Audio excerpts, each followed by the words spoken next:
I had to ask myself, what do you actually want, Caitlin? Not what sounds impressive, not what everybody else is doing, not what looks good online, but what life do you want to live? Why are you working this hard? To be honest with y'all, and I'm gonna say this out loud, my goal is to make millions and millions of dollars. Yes, that's my goal. But I will not destroy my health or my family to get there. Doesn't mean that much to me. That's my goal, but my people and my health are my number one.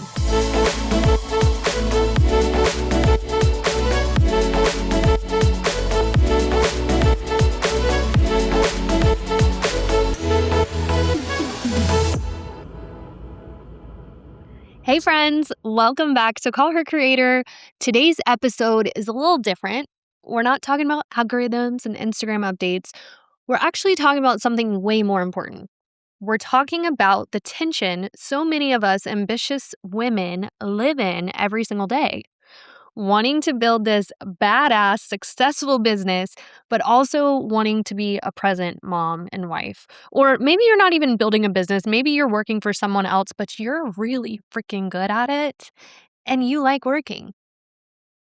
You are wanting to chase big dreams, but you're also not wanting to miss those little moments.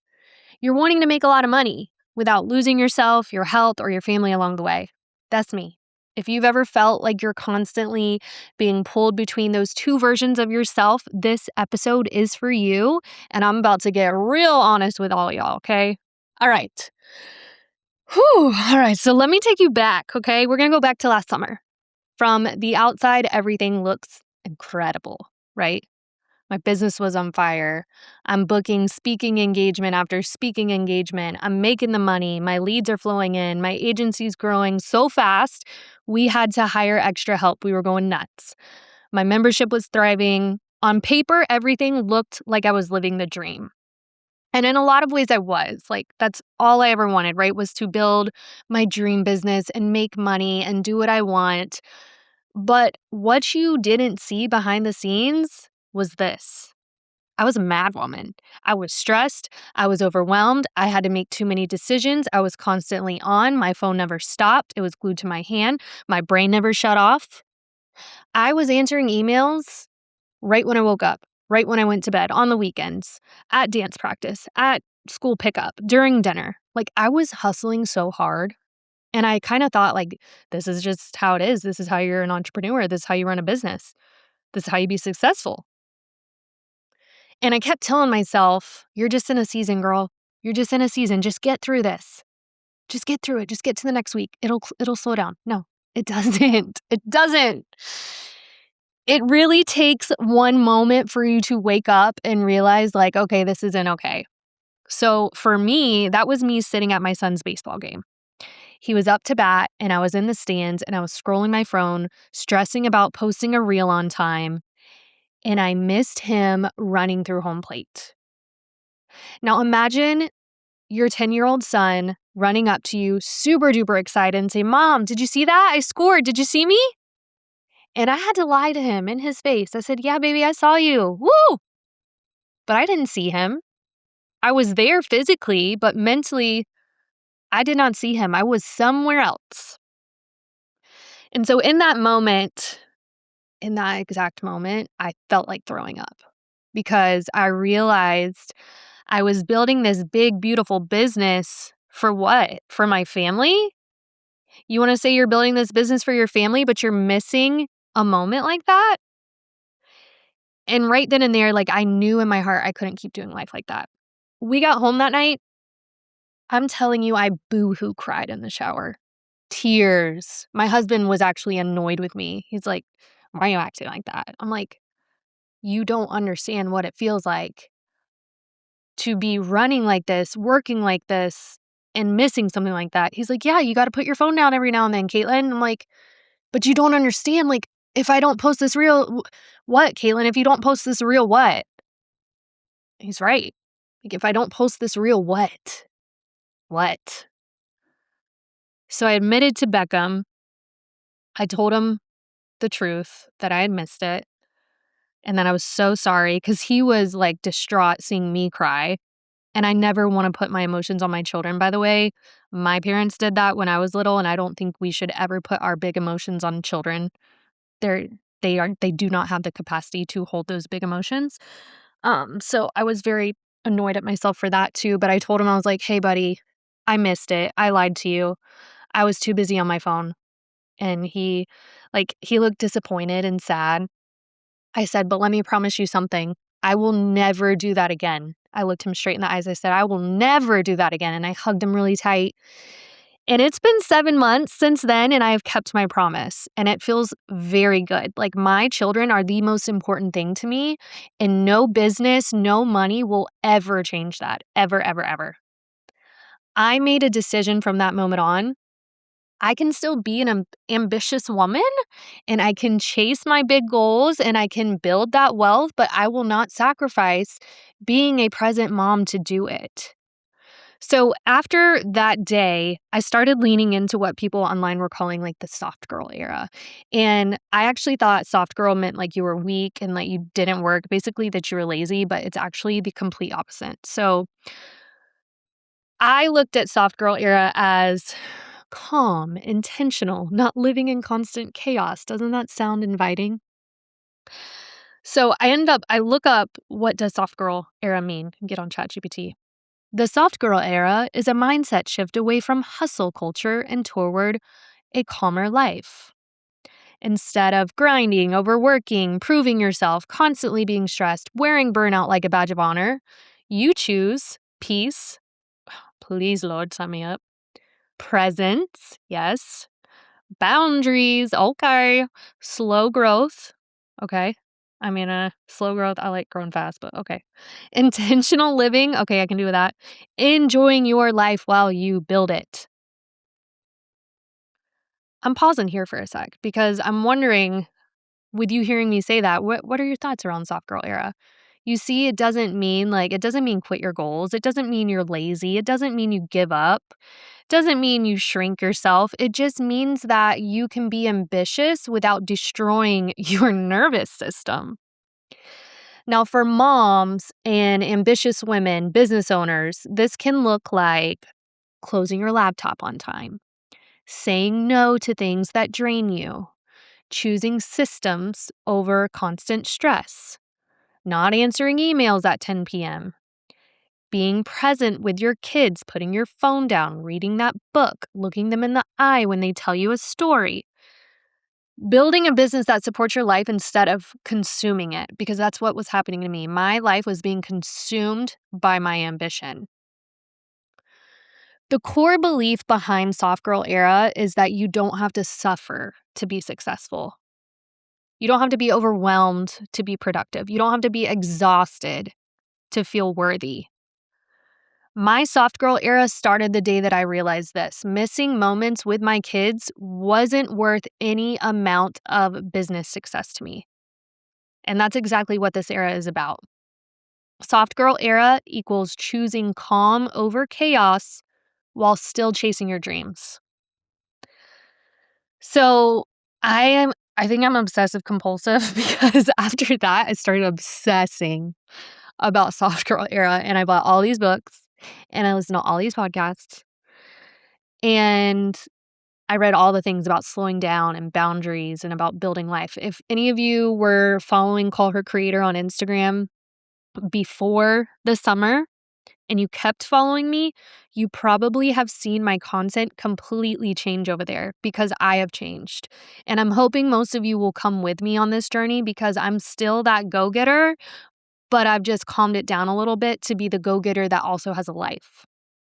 That is the main like whole big deal behind Call Her Creator. I want you to build and create a life that you love and do it without killing yourself, without hustle culture, without pain and chaos and feeling bad and regret.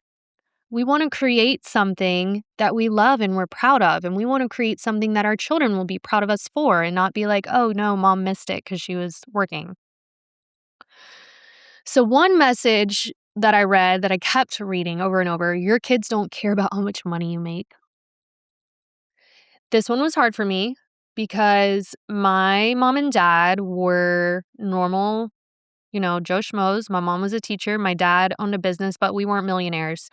So it's like, yeah, you can say that, but like anyone who has had money or had things given to them, they can easily say your kids don't care about how much money you make. But guess what? When your parents are making money, they can take you to do all these things and make these amazing memories with you. I don't know. It's different for someone that's never experienced it.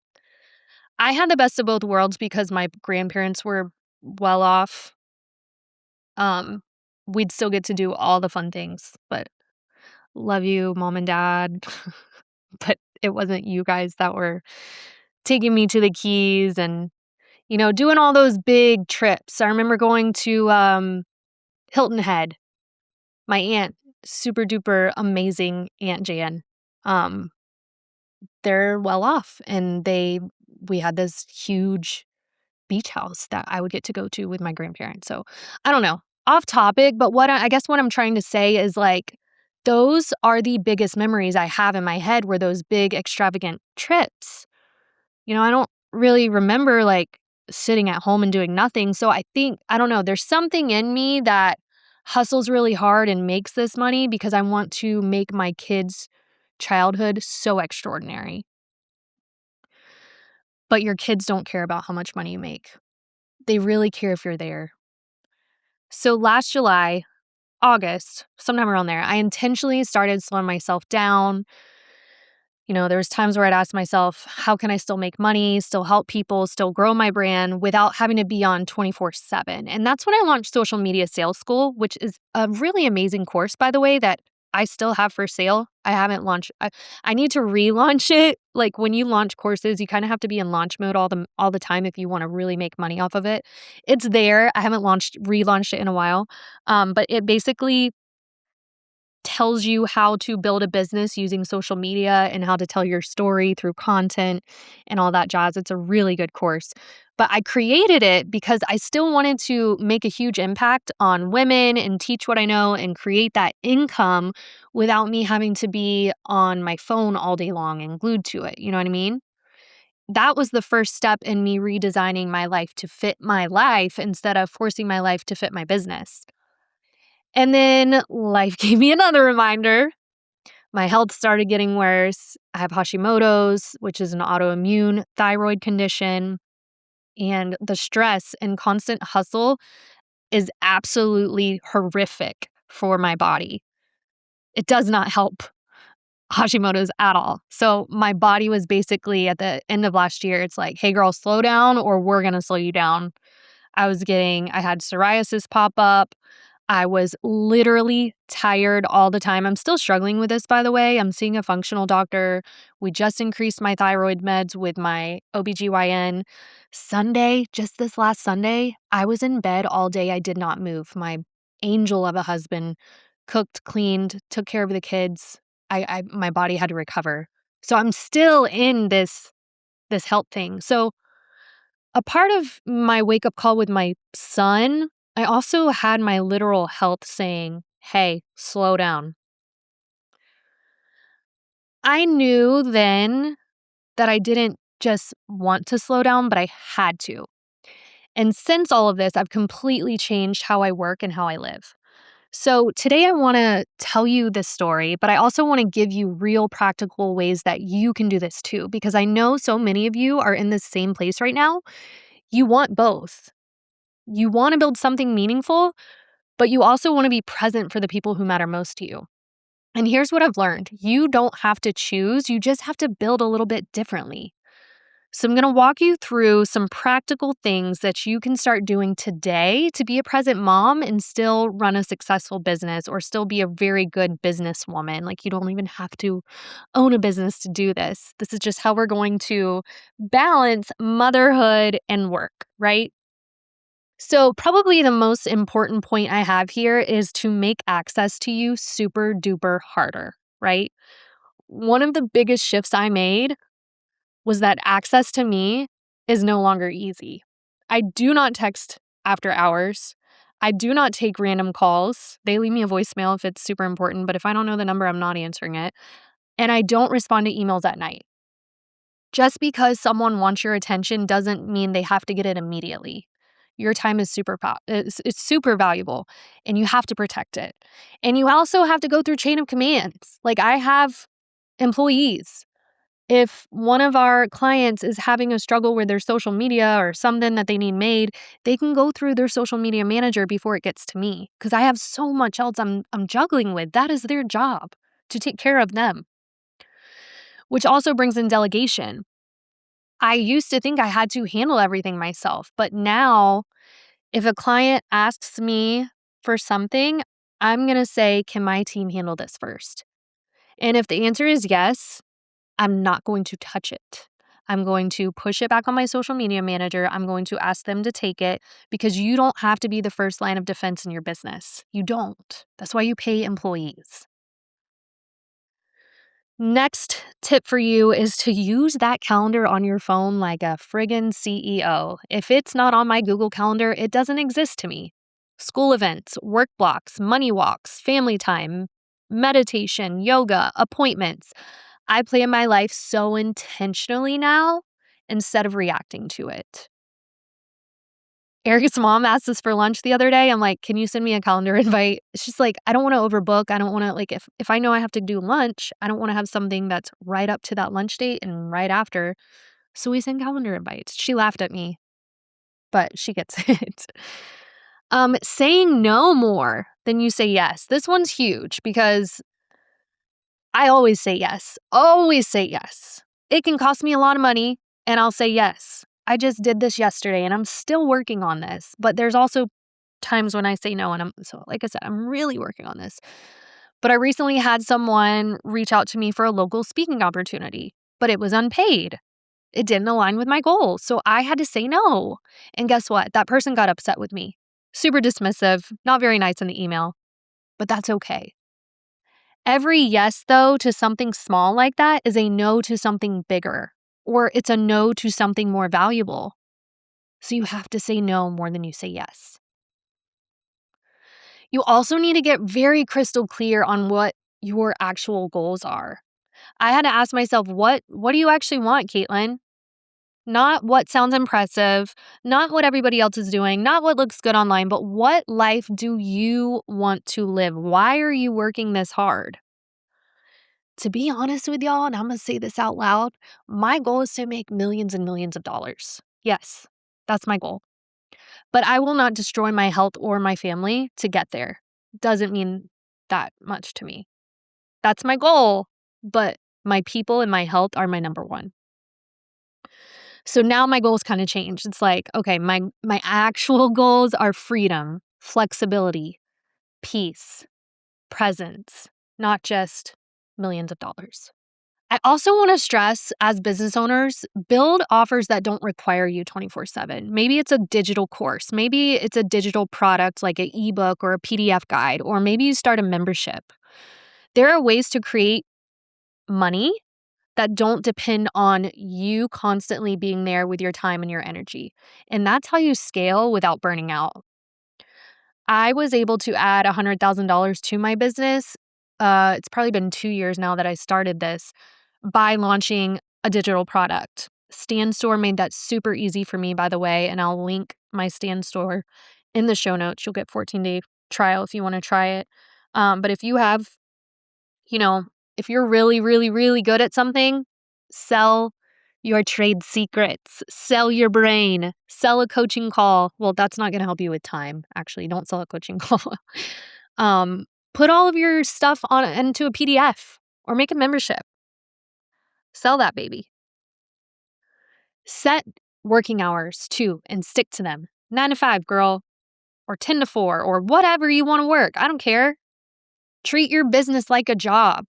There's a start time, there's an end time. When I'm off, I'm off.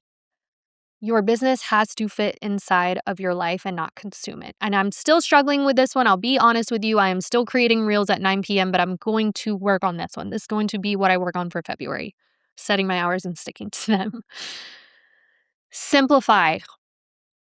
Growth doesn't always mean you have to do more. Sometimes it just means doing less, but better. Maybe you upsell some of your clients. Maybe you offer fewer offers. Maybe you make fewer commitments, but you charge more. That's a big one I'm working on this year. And lastly, remember why you started, because at the end of the day, you got to ask yourself, am I building a business that supports my family or stealing time from them? And let that guide your decisions. Here's what I want you to hear from this episode. You are allowed to want both. You're allowed to want a big life and a slow life, a thriving business and a peaceful home. Ambition is not what makes you a bad mom. Being present with your children, that doesn't make you less ambitious. It really just means that you're learning to build your dreams in a healthier way. Oh, Caitlin, I want that. I need that reset. I need to rethink how I'm doing life and business. Guess what? I created something just for you, sister. If you guys haven't heard about my 6-week reinvention challenge, it's literally just like a podcast series on Call Her Creator. You can go back and listen to it. I'll link it in the show notes as well. It's a free 6-week challenge that is going to help you slow down. It's going to help you get clear. It's going to help you rebuild your goals in a way that actually fits your life. It's an easy listen. There's 3 parts to it, but it's going to slow your booty down and it's going to make you realize what's most important to you. I can promise you, you don't need another productivity hack. You just need to give yourself permission to reinvent how you're doing it all. And I would love to help you do that. Thank you so much for hanging out with me today. Go hug on your babies, close that laptop on time today, and remember that you don't have to choose between success and presence. You can actually have both. All right, I will see you guys next week.